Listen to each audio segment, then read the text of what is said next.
Hello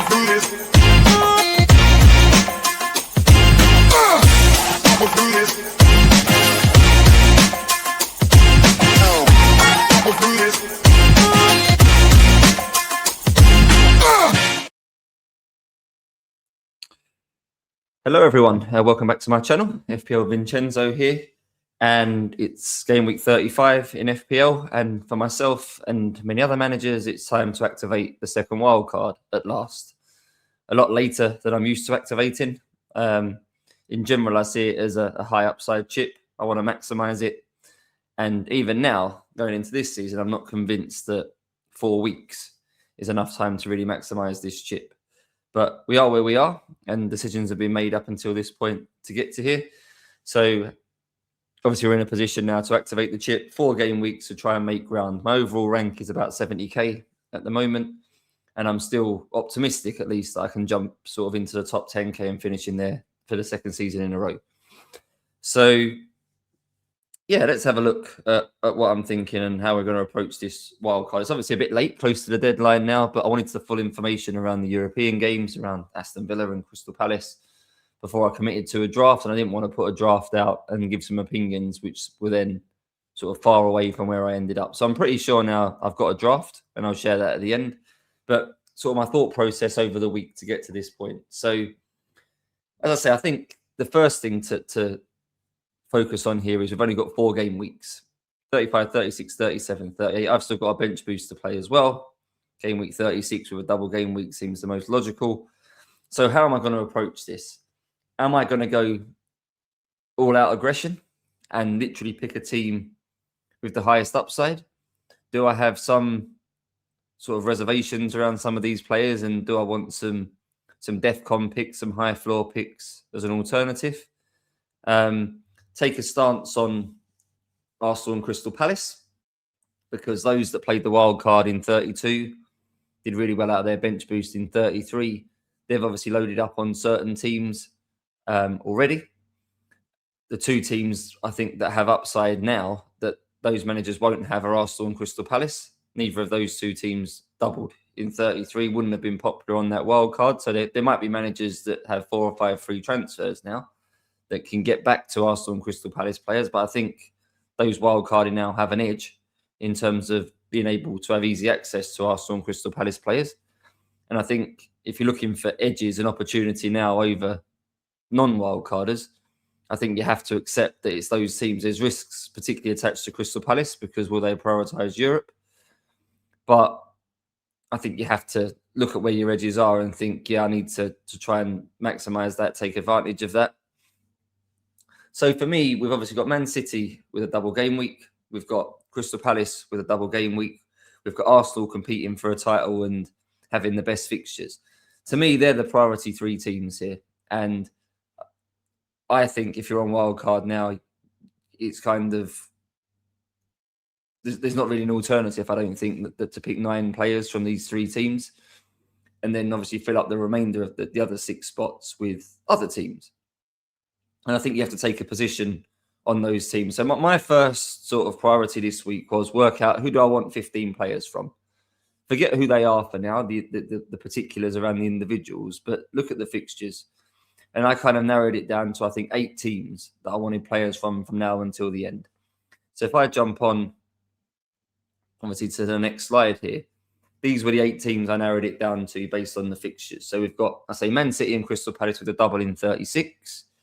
We've got Arsenal competing for a league title, something to play for, and a really nice run of games, Fulham, West Ham, Burnley, Palace. So I think they're the 3 teams I say to maximise with 9 players. Then the other 6 spots are between Brighton, who not so good this week, Newcastle away on paper, but then Wolves at home in the double, which is obviously nice for the bench boost. Leeds and Man United, both good picks as well. Leeds, the opposite to Brighton, have it really good this week, home to Burnley. Tottenham away next week, not too bad for the bench boost in 36. Then Brighton at home, West Ham away. That's a nice finish.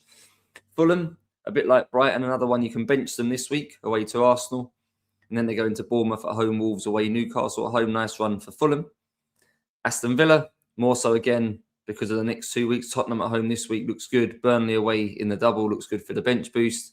And then not so good at the end, Liverpool and Man City. Maybe you can sell them at that point, or they're not the worst fixtures to play against. Liverpool. Villa may still have something to play for in terms of trying to finish in the Champions League qualifying places. And then finally, Man United. Liverpool at home this week's reasonable. Sunderland away next week isn't bad. Just see Nottingham Forest win there 5-0. Then Nottingham Forest at home, Brighton away. So my 15 spots were really between these 8 teams. So I first started to then look at how these 8 teams are doing from an attacking standpoint and a defensive standpoint. And what immediately jumped out here is the defensive numbers. I looked at the last 6 game weeks and looked at XGC. And we have the 5 best defenses in the league for XGC lately, all in this group of 8 teams. So Brighton with the best XGC, 4.73. Man City next at 4.89. Palace at 5.10. Arsenal at 5.43. Leeds at 5.48. All quite close together. Best 5 defences in the league over the last block of 6 game weeks.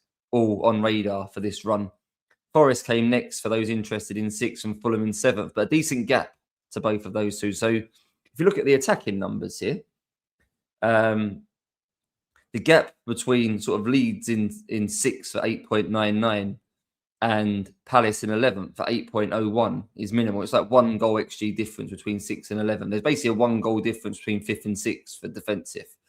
So this told me straight away that the focus and the opportunity, probably more so here, is with the defensive players. Pick between Brighton, Man City, Palace, Arsenal and Leeds. And obviously we need 7 defensive players, 5 defenders and 2 goalkeepers. Those 7 defensive players needs to come from those 5 teams. Attacking wise, I say not so open. Man City second best in this run behind Bournemouth. So Man City 11.17.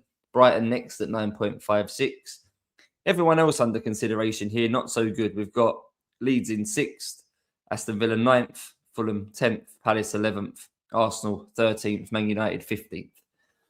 Noteworthy point here, I think Aston Villa the only team in the group where their attacking data is better than their defensive data. So argument there for wanting a Villa attacker. And I say because we only have 7 defensive spots between 5 teams, where do you double up? Where do you not? Because Brighton and Man City are so good on the attacking numbers as well. Maybe there's an argument there to go 2 Brighton attackers, 2 Man City attackers, and 1 defender from each.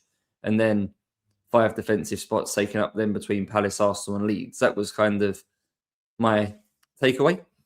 So, sort of in a bit more detail here, this is where I got to. Just the XG and the XGC data on the screen, not the fixtures.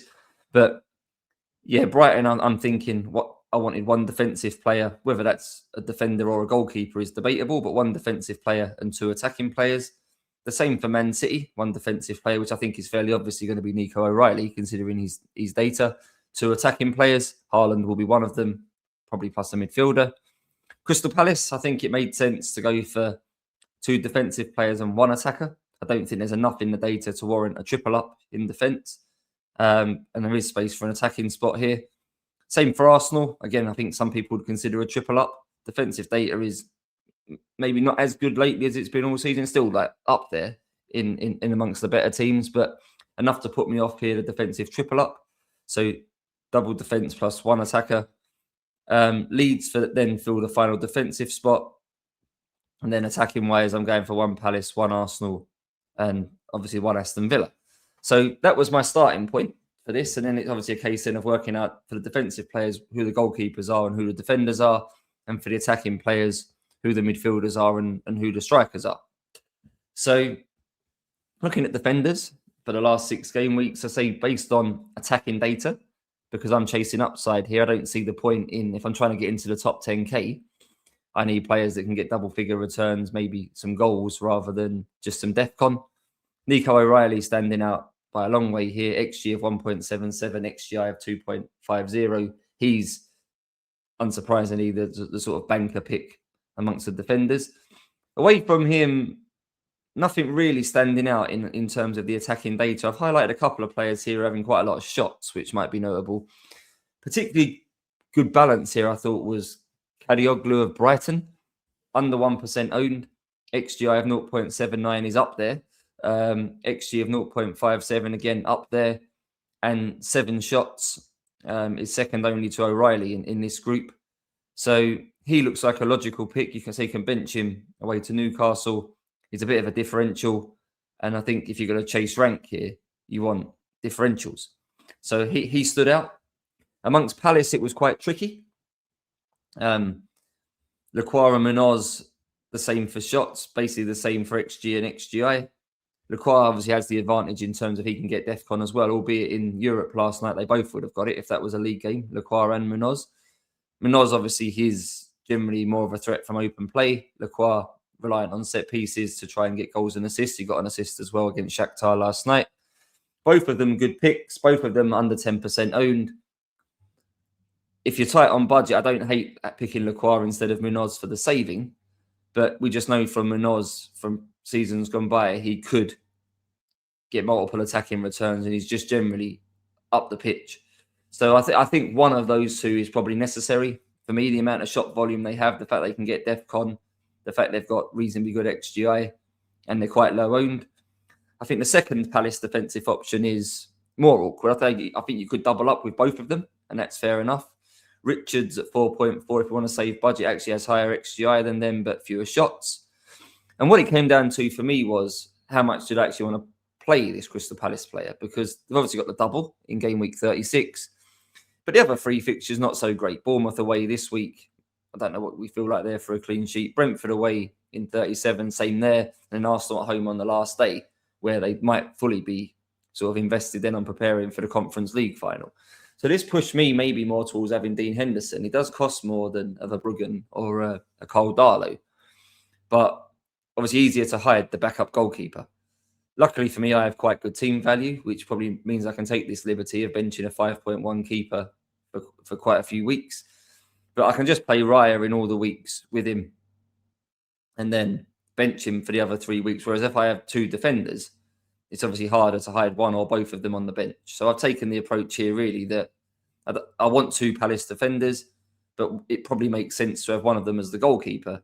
Just because do you really want to play them away to Bournemouth, Brentford, and then at home to Arsenal? If you're happy to play Lacroix and Munoz in those fixtures, obviously feel free to pick two defenders. But that's my sort of outlook. And another good reason to have the two Palace guys is the total ownership right now of Henderson plus the first choice back five is not even 28%. So only a quarter of the game at the moment has one Palace defender. We're talking about having two here. We'll have 200% EO for this run. If Palace do happen to do all right in the double and sort of double figure returns, etc., clean sheet and a bit more, that's going to be quite a big gain.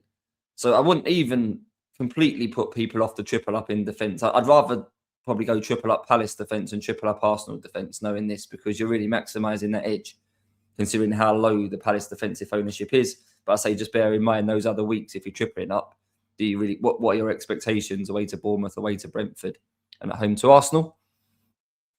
The other sort of discussion point I was having with myself is I wanted one Leeds defender. And if I'm picking Henderson, that rules out Darlow.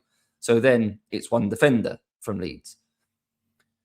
Goodmanson has been ruled out at least for game week 35, and we think for game week 36. What does that mean? It probably means James Justin is the only real other squad option, as far as I'm aware, to play down the left, whether that's at wing back or whether that's at left back in a back four. So he obviously improves his stance on radar from an attacking standpoint, moving from right centre back in a back three to left wing back.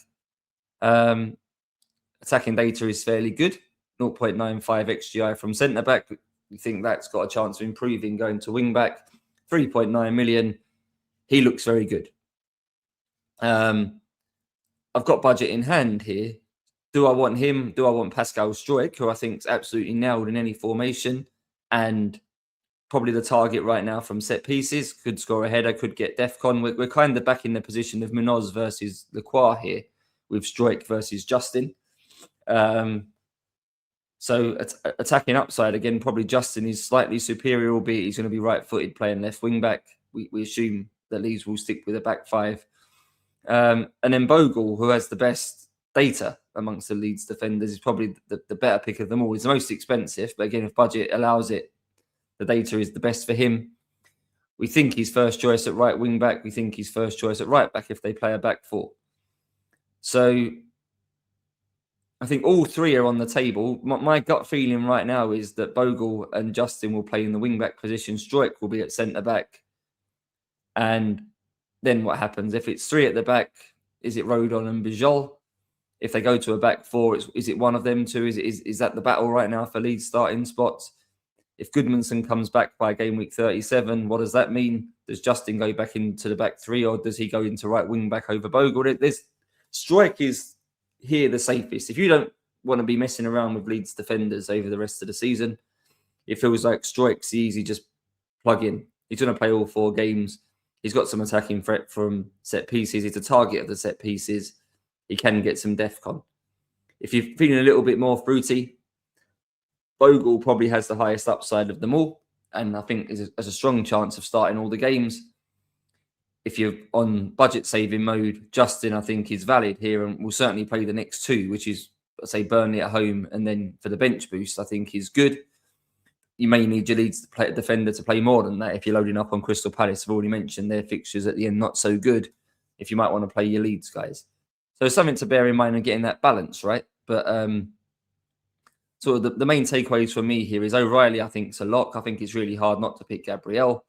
We know the attacking data is quite weak here, 0.21 XGI across recent last 6 game weeks. 0.13 XG is really low for someone who's meant to be the main set piece threat, etc., etc. But I think you still have to have him at 44%. So O'Reilly, Gabriel are hard to ignore. I really like Hadioglu as a differential. The Leeds guy, I think, is open depending on your strategy. And then one Palace goes in as well, probably between Munoz and Lacroix, if you're picking one. If you're doubling up, then I think that there's options amongst Richards and maybe even Cambo, not on this slide. Into midfield, and Bruno Fernandes, top XGI over the last 6, 4.38, but only 1.33 of that XG and only 3 shots in the box. Little question to myself here was he expendable? Because he's been good lately, because obviously he's getting returns, but he's also been the logical captain in quite a few game weeks lately. I question to myself, between now and the end of the season, will I captain him in any of the remaining game weeks? And I think the answer is probably no, to be honest. So again, if I'm chasing rank, looking for differentials, looking to go against the template, did I really need him? 47% owned and minimal goal scoring threat seemingly on the data. So again, if we're chasing upside, we want people that can score goals. I know he's on pens and getting assists. I think it probably is a lot to go without him. I think it's probably a risk too far, but it is something to consider. If you're really chasing rank, you're really chasing after a mini league rival or something. If you're not going to captain him, you maybe can get away without picking him. Just a thought. Ryan Cherky, I think, is the most notable player in the last 6 weeks of data. 14 shots in the box, 3.46 XGI. If you compare that to Antoine Semenyo, who was the more logical pick for those that wildcarded previously, those managers, I think, have probably locked on to O'Reilly, Semenyo and Haaland and will struggle to move away from that. That will be fixed for most managers, I think, until the end. But you're getting Cherky at like a quarter of the ownership of Semenyo, so obviously a lot of differential power in that. His XGI is about 3 times better than Semenyo across the last 6 game weeks. His XG is about 50% higher, and he's had basically double the number of shots in the box. The data is massively in favour of Cherky here as being a better pick than Semenyo. So I think for wildcarders, that alternative is a lot better to take yourself away from the previous wildcard template if we're chasing. And there's no reason, I don't think, not to pick Cherky over Semenyo. I think he'll play all the games between now and the end of the season. The other sort of interesting position is probably at the sort of between 5 and 5.5 million midfield spot. A lot of wildcarders in 32 went for Pascal Gross. And the data is minimal here. 1.23 XGI, 0.12 XG, just 1 shot in the box. He's obviously been doing very well because for not doing very much in games, he's getting BPS. So maybe sneaking some defcon, maybe, I say, 1 assist leads to 3 bonus points. But the data isn't really there for Gross at that price point. Again, I think we can do better on wildcard in that spot to try and take on those that wildcarded in 32. Harry Wilson, obviously still in that price bracket as well. Data is fine across the last 6 weeks, 1.55 XGI, 1.02 XG. But again, could we do better? And all roads point to Jack Hinshelwood here for me. I picked him on my free hit in game week 33 and did quite well out of him. And I would go as far to say he's probably the biggest differential in the game for the running. He's got 4.01 XGI, which is basically the same as Bruno Fernandes. 2.68 XG, which is basically double Bruno Fernandes. He's had 3 times the amount of shots in the box of Bruno Fernandes. And on this list, he's basically just behind Cherki and Rodgers. 0.5% ownership. Brighton have have Wolves in game week 36 for the bench boost, and you can pick him all the way until the end. He really stands out here as the logical 5th mid that you can probably bench this week away to Newcastle. I wouldn't hate playing him. Newcastle's XGC isn't very good lately, so you could play him in that game. He seems to be nailed at the moment as the number 10 for Brighton. I'm not saying he naturally looks like a goal-scoring number 10 in the same way other players do. Maybe doesn't strike through the ball as well. Maybe doesn't possess the same goal threat as other number 10s. But the data is really there for him. He's got a better XGI than Cherki in the last 6 weeks. He's got the best XG of all of the players in this list. 10 shots in the box, 0.5% ownership. I think if you're chasing, he stands out by a long way here as someone to have. Other notable takeaways here, the Arsenal mids. I say if we're going to pick one, none of them really stand out. Rice has high ownership but doesn't shoot. Again, what's the upside chasing in picking someone who's not shooting? Saka's a lot of money and might cause other compromise for managers. It is his day to make it look like it's worth it. Maybe not, just 5 shots in the box, 0.42 XG. I think for me at the moment, Saka's giving me sort of vibes similar to what people have had with Mo Salah earlier this year, that they've wanted to pick him. Obviously, he's got a legacy in FPL as being a good pick. And people have had moments out of Salah and have had moments out of Cole Palmer, Phil Foden, all these sorts of players. And Saka, I think I label him in the same group as those sort of players, that if he can be a bit streaky and in general is a good pick. But clearly something's up with him right now. He's not fully fit or something like that. We're kind of picking him on an expectation that might not come true. A bit like what people did with Salah. They picked him thinking he was going to get returns of last season and then maybe got frustrated when he didn't. Maybe it was more age and a change in tactics with Liverpool that limited Salah's output. For Saka, maybe it's form and fitness problem. But I wouldn't put people off picking him as a punt, but you have to understand he's a punt. And at 9.8 million, do I want to take that punt? I think I'd rather punt Eze, who's got sort of the same output capabilities right now, probably possesses a little bit more goal threat than Saka, and is generally more involved. And I expect him to get minutes. Arsenal need to win games if they're going to win the league. To win games, obviously, goes without saying you need to score goals. And I think Arsenal might look to Eze a little bit more to be that goal scorer, that sort of difference maker, that person who's prepared to take a risk. Where Arsenal are a little bit safe, a little bit predictable in the way they build up, lots of passing and moving, but no one in terms of end product is going to take that long shot. Is going to try and dribble past someone. We saw in the PSG Bayern Munich Champions League game this week that it was the dribblers and the runners and those with 1v1 capabilities that came to the fore in that game. And a lot of the attacking players won their individual battles against their sort of defensive counterpart. I think where Arsenal are weak compared to these teams is they don't have attackers that possess that capability. Martinelli, Trossard, they don't really, even Odegaard, they're not 1v1 threats, dribblers, ball carriers in the same way that we saw from the Bayern PSG game. Eze right now is probably Arsenal's best player that offers that skill set and that profile. Arsenal may need to lean on him in this running if they're going to score goals and win games, because as much as they play well within a block and they interchange positions very well, someone is going to have to take the game by the scruff of the neck in the final third. From what I've seen so far recently, he's the most likely. So he would be my choice if I was going to punt an Arsenal player, but I wouldn't put people off Saka. If Arteta goes to what he knows effectively and says, give the ball to Saka and see what he can do for us, which is what it's maybe been like for Arsenal in the last couple of years, he could have a very good end of season, Saka. So I wouldn't put people off picking him, but probably, I imagine for most managers, picking him causes compromises in other positions. Is that worth it? Final point in midfielders here is Ismail Assar, another Conference League goal last night. Seems to be doing well in that competition.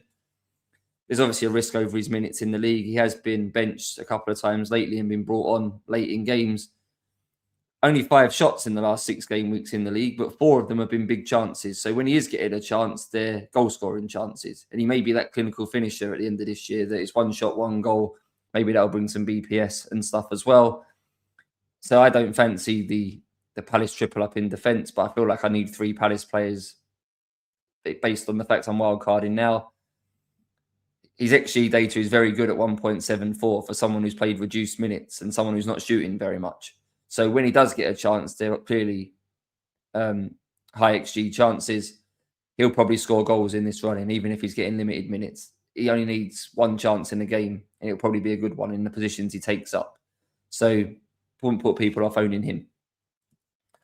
Finally, then on to the strikers, and Dominic Calvert-Lewin, the top for XG over the last 6, ahead of Thiago and then Haaland. Interesting decision, I think, on Calvert-Lewin this week. He's got the best data, 3.57 XG on penalties, 7 big chances, is the best in the league, and he's playing Burnley this week, who in terms of team data, the worst for XGC. So in theory, you have the best XG attacker playing against the worst XGC defence. In normal circumstances, you'd captain him with that level of data. I'm not suggesting to do that, but I think it's a valid argument again for someone chasing, that if you're looking for a differential captain, how often do you get the best attacking player on data taking on the worst defensive team in the league on data? It's a bit of a one-off this. So I think as a 1-week punt, even for me, I think I have to own him, and I'm happy to move him on next week to somebody else. So we have transfers to use still, obviously, for this run-in. Where's the best place to use a transfer? I think probably on Leeds this week and selling them next week, if you don't want to bench boost them away to Tottenham, is probably the best option here. Calvert-Lewin, I don't think I can turn down that chance with what the fixture looks like on data for him. Notable here, because I say for Villa, the data earlier suggested that their attacking data is better than their defensive data. You wouldn't know it lately, having not scored against Fulham and then not scored against Forest last night in the Europa League. But there's clearly a discussion here between Watkins and Rodgers. I don't think you want both because we're not scoring enough goals. But I think one of them is probably worthy here, particularly with Burnley next week in double game week 36. Rodgers is obviously cheaper, but Watkins has a 2.72 XG and 7 big chances in the last 6 game weeks. His XG is higher than Morgan Rodgers' XGI, and big chances is way ahead. Rodgers is shooting more than Watkins, but more speculatively. We saw earlier in the year that it doesn't need a high XG to score goals, and when he's high on confidence, some of these longer range shots go in. But let's not kid ourselves here. Watkins is still the main goal threat for the team. And I particularly like him. I think Burnley are particularly bad at conceding goals to strikers. I imagine Watkins will play that game against Burnley next week because Villa still need points to guarantee Champions League qualification next year. So, yeah, I like Watkins here. And I'd prefer him to Rodgers given the choice. But again, if it's budgetary reasons or you need more midfielders or something like that, I'm not against picking Rodgers. But I wouldn't pick both. But data says Watkins. One more thing to highlight here is Jared Bowen. I've seen him spoken about quite a lot. I just can't bring myself. He might be in form. He might be getting points. But I can't bring myself to pick a striker who's not shooting. This isn't what the game is. You don't pick strikers because they take corners and they get DEFCON. To me, you pick strikers because you're expecting hat-tricks and you want them to score goals. No big chances at all in the last 6 for Bowen. 0.76 XG in 6 game weeks for a striker. 7 shots in the box. For me, he may have other routes to points. He may be getting points right now, and fair play to those managers that have owned him. But he's not the sort of player I want as a 4-week punt at the end of the season. I want someone is showing me some potential to score a hat-trick in a game. If someone's having no big chances in 6 weeks and the next year below 1 across 6 weeks, that player's not shooting enough. And I say I appreciate he's taking set pieces, taking corners. The likes of Mavropanos is a threat from those corners, and he's maybe getting some DEFCON, etc., maybe some BPS. But I'd be amazed looking at this data if he's going to score a hat-trick between now and the end of the season. Other players will. So not in my thoughts at all here, Jared Bowen. So then on to my actual wildcard squad. You may have got some hints on the way through here looking at this, but I've gone with this team. And I've tried to think of a logic. I did a pod earlier this week around getting frustrated last week at picking players for the wrong reasons and going against my own sort of personal rules. Those that know me a bit better than this pod will know that quite a lot of my FPL decisions around what will annoy Craig more. And there's clearly some risky picks in here, particularly Ollie Watkins and particularly Daniel Munoz. But if I use the theory here, what will annoy Craig more? I could pick somebody else up front, not Ollie Watkins. And Ollie Watkins may well get benched against Burnley in game week 36. But we have to accept it could happen. People wildcarded in game week 32 with Joel Pedro, and he missed both the games in game week 33 and frustrated people on the bench boost. Cole Palmer played one game in double game week 33, annoyed people on the bench boost. We got into game week 33 and Man City had a double game week. One of the games was against Burnley, and there was lots of scaremongering and comments before the deadline of game week 33 that Man City would rotate against Burnley if they beat Arsenal. And therefore, did we want to pick a Nico O'Reilly who was maybe not fully fit? Did we want to pick Semenyo when there was a risk he might be benched for a Foden or a Savinho or something? Even Haaland, would Marmoush get the Burnley game? And therefore, in a double game week, you're only getting Haaland versus a team top of the league at the time. Is that good? Ultimately, that ended up proving to be a bit of scaremongering because Guardiola basically played 10 of the same players. I think Rodri was the only one to miss out. So looking at Watkins, looking at Ismail Assar, looking at Daniel Munoz, these players may all be benched in game week 36, and what will be, will be. But in my position, I'll be more annoyed if Ismail Assar started both the games in the double and I didn't own him than if I did own him and he didn't start both the games. I'd be more annoyed if Ollie Watkins started against Burnley and I didn't own him versus I did own him and he was benched. So I'm, again, thinking a little bit about mental health here, thinking a little bit about what will annoy me the least. And ultimately, I'll be more annoyed, I think, if I didn't own Munoz and he played both in a double, if I didn't own Sarr and he played both in a double, and I didn't own Watkins and he started against Burnley. So we're picking players for 4 weeks, as I've said a few times in this pod. I'm chasing the upside. I think these players give me the most upside in normal circumstances. And even, I say, with a Joel Pedro, even if you expect someone to play, sometimes they get rotated. Brian Mbeumo's has not started all the games lately for Man United. Rotation happens. I don't think I can pick players here on the sort of understanding and proviso that, or they might get benched. Anyone could get benched between now and the end. Declan Rice might not start all 4 games for Arsenal. I appreciate it's more likely he does than he doesn't, but anyone could get benched. So I've gone full attack mode here. So my team is Raya and Henderson as my 2 keepers. And I say I can hide Henderson in 35, 37 and 38, play Raya in all of them, but Henderson's there to suit the bench boost next week with a double game week. Munoz, I will start this week. He's a high upside pick. I don't trust Bournemouth defence. I don't think Bournemouth will keep a clean sheet in that game. If Palace are going to get an attacking return, he might be involved. And I say he could get DEFCON. So I'm going to play Munoz. I think he's slightly the best Palace option for upside if he plays all the games, but I don't hate Lacroix. So Munoz is in as the second Palace defender. Gabriel stays in with Raya. Struijk, I have gone for the safer Leeds option just because I might need him in 37 and 38. I don't really want to make defender transfers between now and the end. And if I do need Struijk because I don't want to play a Munoz or there's problems with somebody else, his minutes are probably more secure than a Justin or a Bogle. So I've gone a bit safer with him, but there is goal threat there from set pieces. And O'Reilly's obviously in as well. And I put Kadioglu on the bench this week as my 5th defender. I think he'll come in useful between now and the end. He's shooting a lot for a defender. So obviously suits the bench boost next week at home to Wolves. Easy bench this week away to Newcastle. That's helpful because I think it's quite easy this week to have 13, 14 good players and have some really big benching headaches. Kadioglu is not so much a benching headache. I wouldn't hate playing him against Newcastle away, but he's an easy bench, really. In midfield, I say Sarr's in, but on the bench this week, I'm not convinced he definitely starts against Bournemouth, having played the 90 last night away to Shakhtar. Obviously, quite a big travel back for Palace before that Bournemouth game. And as I said, I need to bench somebody. So I'm happy to bench him, thinking he won't play 90 minutes away to Bournemouth, but he's there for the double. Hinshelwood, the other bench midfielder, I say too much of a differential to ignore for me. bench him away to Newcastle this week, that's fine. But he's in place then for the double and the run-in. So the three midfielders I'm starting in my 4-3-3, Cherky, that's a obvious pick, I think, over Semenyo as a differential. Bruno Fernandes stays. And I've gone Eze, thinking Arsenal need to score goals. He's the most likely to provide that moment of magic, whether it's a shot from the edge of the box or a little dribble. Maybe even he'll win a pen or something like that. And then up front, it's Haaland, unsurprisingly, as captain this week. Calvert-Lewin as the vice-captain, too much to turn down with his individual data versus Burnley.